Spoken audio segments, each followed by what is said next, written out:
Master उसे एक ही second में क्लिफ के किनारे वाले पिंगूसन के सामने ले आया। मास्टर देखिए, दबे का शरीर पूरा सूख सा गया है, उसमें कोई चमक नहीं बची, यहां तक कि इसकी आंखें भी सफेद हो गईं हैं। शूलिंग ने कांपती आवाज में व्हाइट सरपेंट की तरफ इशारा किया। यूरोंग ने हाथ उठाकर उसे शांत होने का इशारा किया। फिर उसने ध्यान से निरीक्षण किया। अपने वर्षों के ज्ञान का इस्तेमाल करके उसने स्थिति को परखा। तेजी से जांच करने के बाद उसे पता चला कि सरपेंट की लाइफ फोर्स अभी भी मौजूद थी। अजीब बात यह थी कि जब उसने इसे पहाड़ पर लाया था तब से इसकी लाइफ फोर्स और भी मजबूत हो गई थी। क्या मेरी मेडिटेशन के दौरान पिछले कुछ दिनों में कुछ हुआ है? यूरोंग ने शांत आवाज में कहा। घबराओ मत, दबे बिल्कुल ठीक है, शायद वह ट्रांसफॉर्मेशन से गुजर रहा है। यह सुनकर शूलिंग ने राहत की सांस ली। यंगमू, जो वैसे भी कम बोलता था, वैसा ही इम्पैसिव बना रहा। इस व्हाइट सरपेंट ने आखिर इन दिनों खाया क्या है? यूरोंग ने फिर से सोचा, लेकिन यह बात उसे इम्पॉसिबल लग रही थी। यह नहीं कि यह सरपेंट खुद ही इतनी तेजी से ग्रो कर गया। लगता था इसने कोई खास चीज खाई है जिसने इसकी लाइफ फोर्स को कई गुना बढ़ा दिया और इसकी कल्टीवेशन को भी सुधार दिया। चुविन और यंगमू ने एक दूसरे की तरफ ऑकवर्ड नजर से देखा। क्या तुम लोगों ने इसे पैलेस पिल्स तो नहीं दी? बिल्कुल नहीं, दबे तो बस हाल ही में लिंक्सू पैलेस जाकर बहुत सारी फेल्ड पिल्स और लेफ्ट ओवर्स खाने लगा था। इससे पिल वेस्ट का जिम्मा संभालने वाले भाई की जिंदगी तो बहुत आसान हो गई होगी। लगभग एक पूरा टब ही खा गया होगा। यूरोंग, जो सब कुछ समझ चुकी थी, उसके मुंह के कोने पर हल्की सी मुस्कान आ गई। इंसानों की अब्जॉर्प्शन और डाइजेशन कैपेसिटी सरपेंट्स जैसी नहीं होती। सरपेंट के लिए फेल्ड पिल्स और लेफ्ट ओवर्स असली फोर्टिफाइंग चीज होने पर हल्की सी मुस्कान आ गई। इंसानों की अब्जॉर्प्शन और डाइजेशन कैपेसिटी सरपेंट्स जैसी नहीं होती। सरपेंट के लिए फेल्ड पिल्स और लेफ्ट ओवर्स असली फोर्टिफाइंग चीज हैं।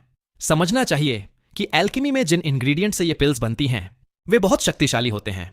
ये सब वो चीजें हैं जिन्हें कल्टीवेटर्स अपना लेवल बढ़ाने या अपनी चोटें ठीक करने के लिए इस्तेमाल करते हैं। एक पूरा टब खा जाना, इससे तो एवोल्यूशन ही हो जाएगी।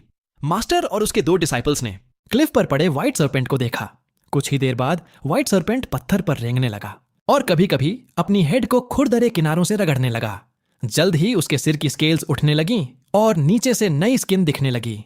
वह अपने आप को म्यूटेट कर रहा था।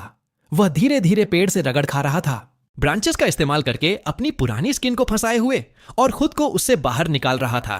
पहले सिर, फिर बाकी शरीर, धीरे धीरे लेकिन पक्के तौर पर। मास्टर और उसके दोनों डिसाइपल्स, जो आमतौर पर बहुत आलसी रहते थे, क्लिफ के किनारे खड़े होकर ध्यान से देख रहे थे। सरपेंट के लिए हर शेडिंग एक खतरनाक पल होता है।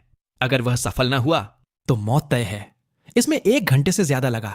आखिरकार जब सरपेंट की टेल पुरानी स्किन से बाहर निकली तो चुविन खुशी से ताली बजाने लगी। यूरोंग मुस्कुराई, किसी वजह से सोच में डूबी हुई। पूरा शेडिंग प्रोसेस देखने के बाद मेरे मन की स्थिति भी धीरे धीरे ऊंची हो गई। पुरानी स्किन उतार कर फिर से जन्म लेना। दुनिया की हर चीज अपने साइकिल में चलती है। म्यूटेशन के बाद मैं एक पुराने पत्थर के चारों तरफ लिपट गया और गहरी नींद में चला गया। जब मेरी आंख खुली तो मेरी लंबाई 9 मीटर हो चुकी थी। इस मशहूर कल्टीवेशन सेक्ट में मैंने अपनी खुद की जीवन शैली ढूंढ ली थी। सुबह मैं क्लिफ के किनारे धुंध को इनहेल और एक्सहेल करता था। जब भूख लगती तो कैंटीन जाकर मीट खा लेता था। फिर लिंक्सू पैलेस में घूमकर खाने पीने की चीजें ढूंढता और अपनी कल्टीवेशन सुधारता।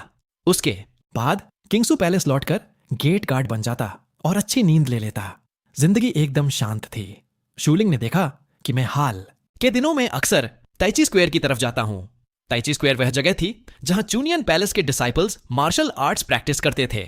आसमान से देखने पर यह जगह एक विशाल भगवा डायग्राम जैसी लगती थी। बीच में एक बहुत बड़ा यिन यांग सिंबल बना हुआ था। यह चौक बहुत बड़ा था, कम से कम 10 फुटबॉल फील्ड्स जितना। मेरा अंदाजा है कि इसे शायद किसी बड़े मास्टर ने अपनी पावर से एक पहाड़ काट कर बनाया होगा। यहां 1000 से भी ज्यादा डिसाइपल्स